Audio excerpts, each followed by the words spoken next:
এই মোটা বাইঞ্চোদ এখানে আসলো এবং তাকে একটি পোটলা দেখালো। এই পোটলার ভিতরে যে কি আছে এটা আমি জানি না, তবে একটি সাপ বের করলো। তারপর এই মাদারচোদকে খানকির ছেলে খেতে দিল। তারপর সে খাওয়ার পরে সে চিন্তা ভাবনা করলো একটি বিষ বানিয়ে দিবে। তারপর অনেকগুলো সাপের বিষ নিল।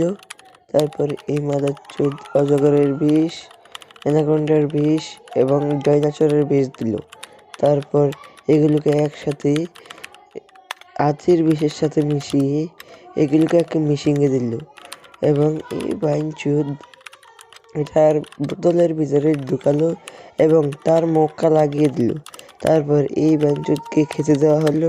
তারপর এটা খেয়ে এই বাইঞ্চোদের মাথা ঘুরিয়ে গেল। তারপর এই স্প্রেটা তাকে দিয়ে দিল এবং তাকে 10 টাকা দিয়ে এই বাইঞ্চোদ চলে গেল। এই মোটা বাইঞ্চোদ এখানে আসলো এবং তাকে একটি পোটলা দেখালো। এই পোটলার ভিতরে যে কি আছে এটা আমি জানি না, তবে একটি সাপ বের করলো। তারপর এই মাদারচোদকে খানকির ছেলে খেতে দিল। তারপর সে খাওয়ার পরে সে চিন্তা ভাবনা করলো একটি বিষ বানিয়ে দিবে।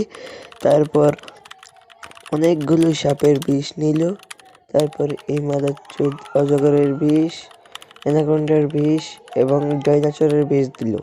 তারপর এগুলোকে একসাথে আচির বিষের সাথে মিশিয়ে এগুলোকে একটা মেশিনে দিল এবং এই বাইঞ্চোদ এটার বোতলের ভিতরে ঢুকালো এবং তার মুখটা লাগিয়ে দিল। তারপর এই বাইঞ্চোদকে খেতে দেওয়া হলো। তারপর এটা খেয়ে এই বাইঞ্চোদের মাথা ঘুরিয়ে গেল। তারপর এই স্প্রেটা তাকে দিয়ে দিল এবং তাকে 10 টাকা দিয়ে এই বাইঞ্চোদ চলে গেল।